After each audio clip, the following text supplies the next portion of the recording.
International law does not regard you as people of Cameroonian nationality. This must be shocking to you.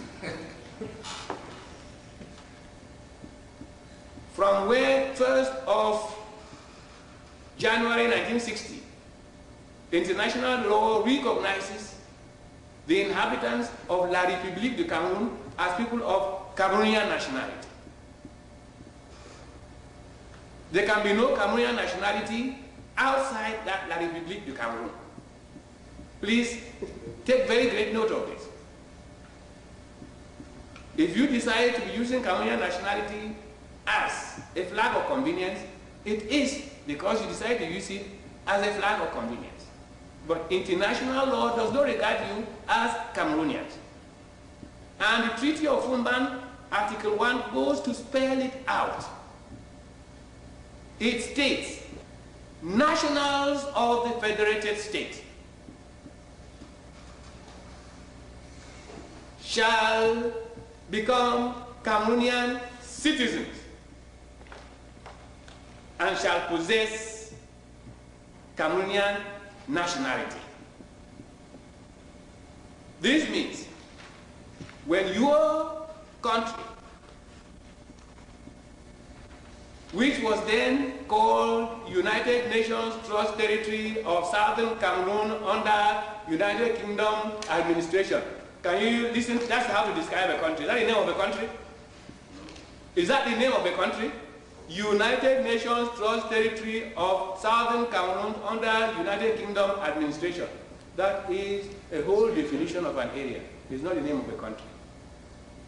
We are coming to why you are not considered as Cameroonians. This identification by description only determines that you are not. It says that when your country accepts to become a federated state in the Federal Republic of Cameroon, then you acquire the right to become Cameroonian citizens and have Cameroonian nationality. But is your country now a federated state in Federal Republic of Cameroon? Is there a Federal Republic of Cameroon? Is there a Federal Republic of Cameroon? So you acquired Cameroonian nationality only by treaty. And once that treaty is abrogated, you are no longer Cameroonians. That's only logical, isn't it? Then what are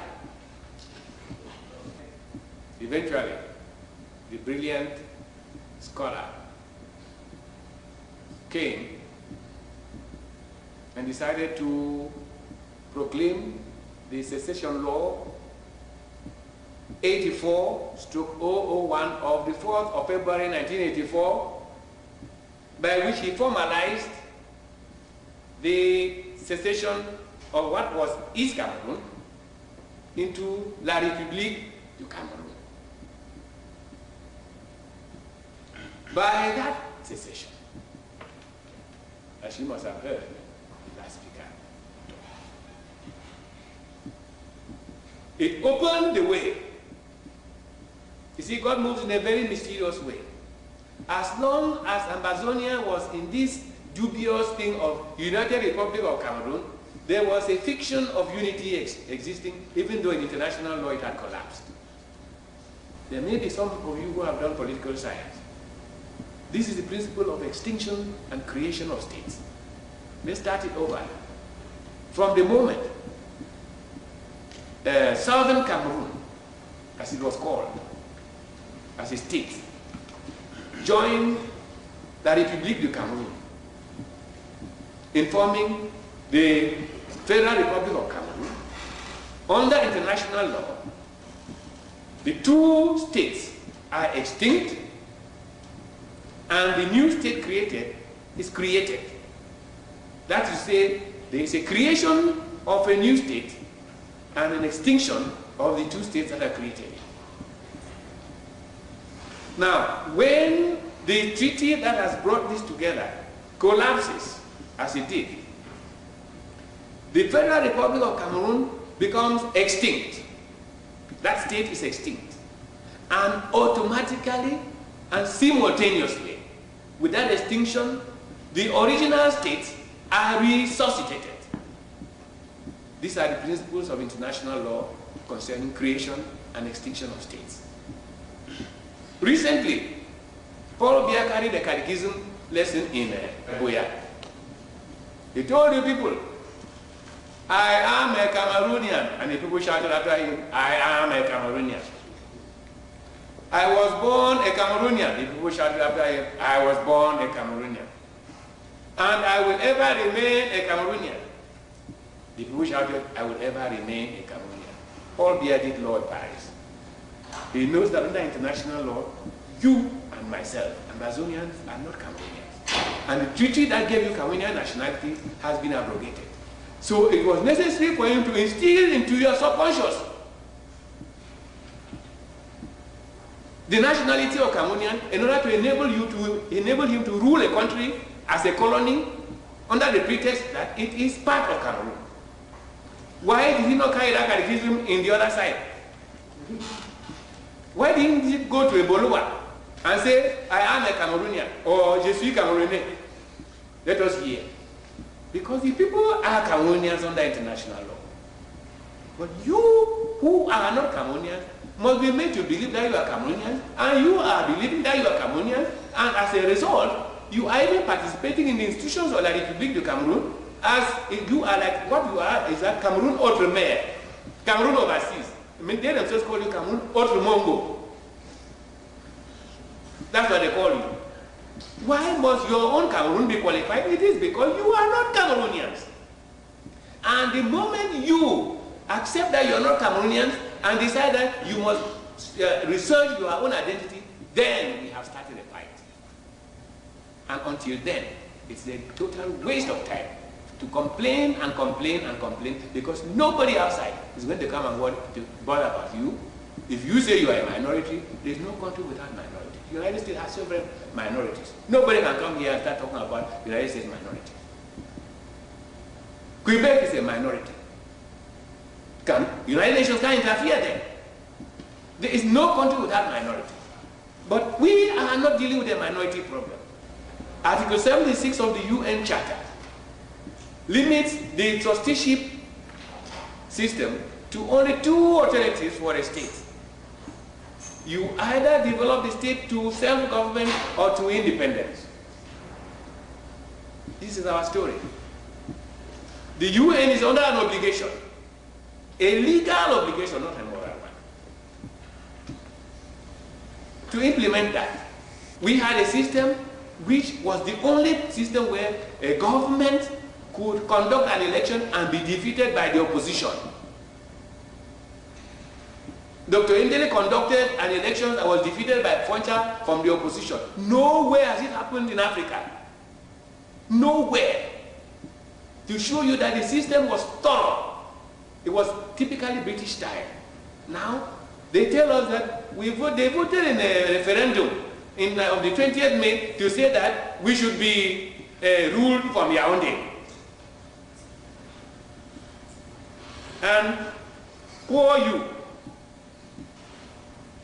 You go about saying, well, our elders voted in a referendum that we should be ruled as a colony.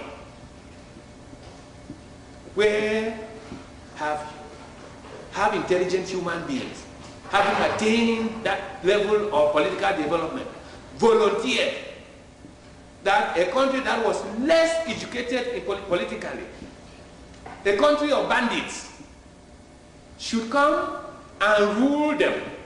Voluntarily, they ask for it to come wipe away their House of Chiefs, House of Parliament, House of Assembly, and crush every other thing there.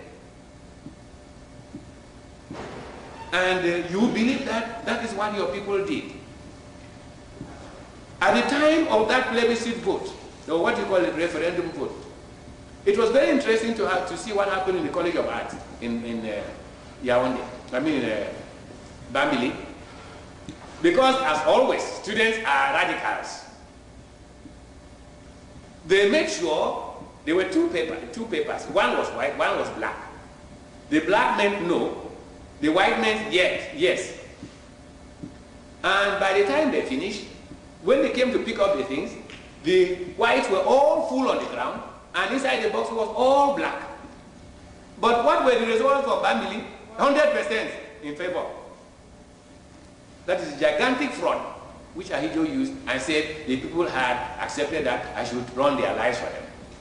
But we are not even interested in that referendum, because the question, as my brother put to you here, is this: was a referendum mentioned in the Treaty of Fumban as a mode of modifying that treaty? If the answer is yes, then we are condemned to be where we are. If the answer is no, then we'll have a right to revolt against an arbitrary government. It is a government that is illegal, and it is illegal to obey an illegal government. That is the course which God has set us forward. And we are not stepping one step back. We have accepted death, and I don't see what else we have before us. Because we are tired of being tossed around. The country and the territory from which you come is rich in every aspect. Natural and human resources, that if we can be united, if we understand the cause, there is no question of who is boss and who is follower. And we have a people who are willing, as you must have noticed, unarmed. When I was imprisoned and locked up in a DMM, students came out barefisted to face gendarmes. They burnt edifices. In Bangla alone, they razed down the whole gendarme barrack they razed it with fire. Now, you are young men, and time has come for you people to pick up the gun and pursue this fight to a logical conclusion. Thank you very much.